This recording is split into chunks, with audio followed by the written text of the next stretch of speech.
तो परमेश्वर स्वयं कहते हैं कि गुरु को मानुष नहीं जानना चाहिए, फिर आपकी इतनी ही भावना बनी रहेगी। जब तक हम परमात्मा गुरु जी को परमात्मा नहीं मानेंगे तब तक हम इस काल के जाल से नहीं निकल सकते। ये हार्ड एंड फास्ट रूल है। उदाहरण है कि जैसे एक गणित में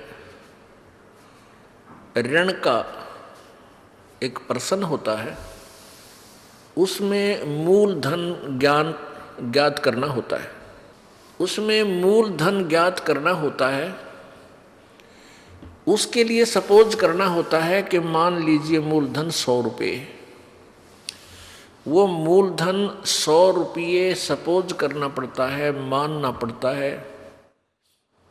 उससे फिर वो वास्तविक मूलधन जो लाखों और करोड़ों की संख्या में होता है वो प्राप्त हो जाता है।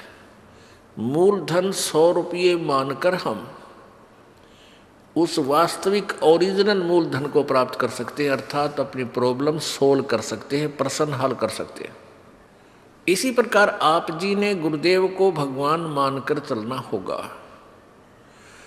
क्योंकि जैसा भी आप यहाँ रिहर्सल कर रहे हो, जैसा भी व्यवहार, जैसी भी सोच आपकी इस दास के प्रति है, वो आपकी सोच आखिरी तक बनी रहेगी। जब आप संसार त्याग कर जाओगे,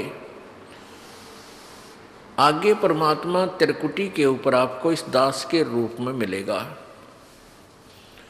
और वहाँ वो परमात्मा आपकी सद्भावना, आपका शिष्टाचार, आपके अंदर के विचार कि आप कैसी भावना इस दास के प्रति रखते हो,